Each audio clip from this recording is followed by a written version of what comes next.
حضرت ادریس علیہ السلام۔ آپ علیہ السلام کا نام اخنوخ ہے۔ آپ علیہ السلام حضرت نوح علیہ السلام کے والد کے دادا جان ہیں۔ حضرت آدم علیہ السلام کے بعد آپ ہی پہلے رسول ہیں۔ آپ علیہ السلام کے والد حضرت شیس بن آدم علیہ السلام ہیں۔ سب سے پہلے جس شخص نے قلم سے لکھا وہ آپ ہی ہیں۔ کپڑوں کے سلائی کرنے اور سلے ہوئے کپڑے پہننے کی ابتدا بھی آپ علیہ السلام ہی سے ہوئی۔ اس سے پہلے لوگ جانوروں کی کھالیں پہنتے تھے۔ سب سے پہلے ہتھیار بنانے والے ترازو اور پیمانے قائم کرنے والے علم نجوم و حساب میں نظر فرمانے والے بھی آپ ہی ہیں۔ یہ سب کام آپ علیہ السلام ہی سے شروع ہوئے۔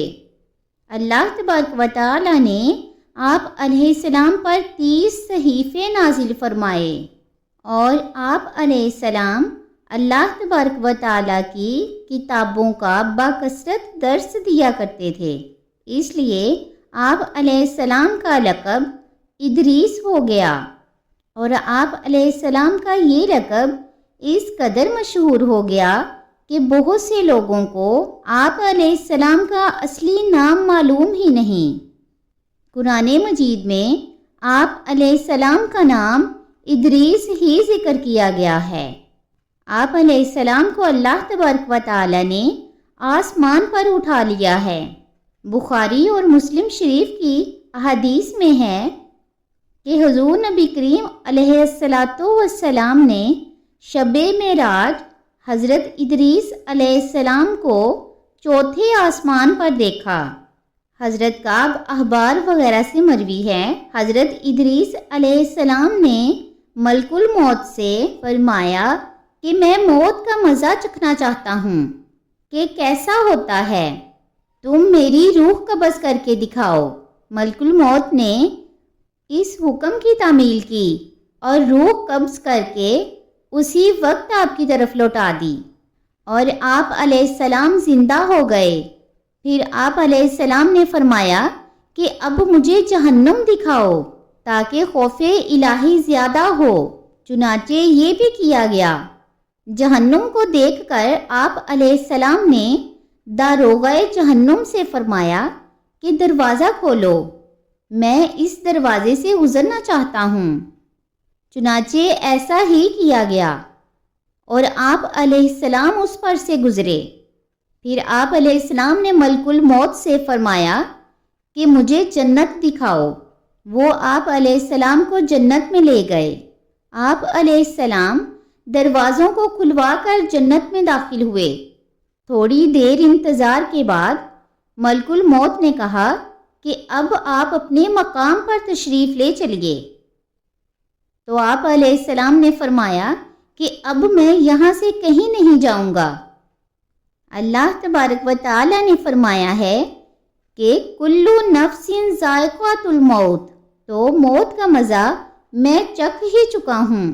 اور اللہ تبارک و تعالی نے یہ فرمایا ہے کہ ہر شخص کو جہنم پر گزرنا ہے، تو میں گزر چکا ہوں۔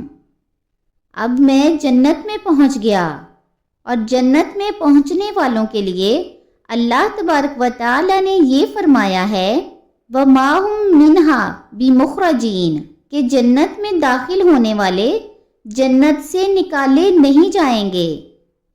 اب مجھے جنت سے چلنے کے لیے کیوں کہتے ہو؟ اللہ تبارک و تعالی نے ملک الموت کو وحی بھیجی کہ حضرت ادریس علیہ السلام نے جو کچھ کیا وہ میرے اذن سے کیا، یعنی میری اجازت سے کیا ہے، اور وہ میرے ہی اذن سے جنت میں داخل ہوئے، لہٰذا تم انہیں چھوڑ دو، وہ جنت ہی میں رہیں گے۔ چنانچہ حضرت ادریس علیہ السلام آسمانوں کے اوپر جنت میں ہیں اور زندہ ہیں۔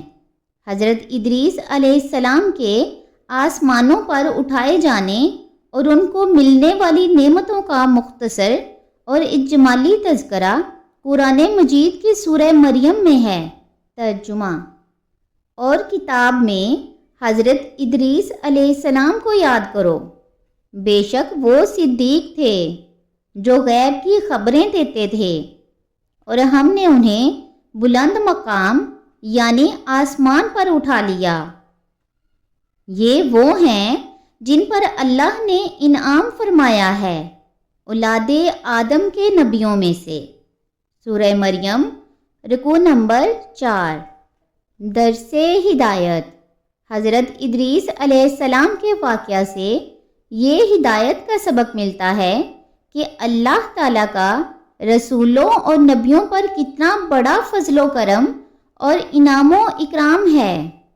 اس لیے ہر مسلمان کے لیے واجب الایمان اور لازم العمل ہے کہ اللہ تبارک و تعالیٰ کے رسولوں اور نبیوں کی تعظیم و تکریم اور ان کا ادب و احترام رکھے اور ان کے ذکر جمیل سے خیر و برکت حاصل کرتا رہے۔ قرآن کی مقدس آیتوں اور حدیثوں میں بار بار اللہ تبارک و تعالیٰ کے ان برگزیدہ رسولوں اور نبیوں کا ذکر جمیل ہے، اور یہ ذکر جمیل اس بات کی دلیل ہے کہ ان بزرگوں کا ذکر خیر اور تذکرہ موجب رحمت اور باعث خیر و برکت ہے۔ سبحان اللہ۔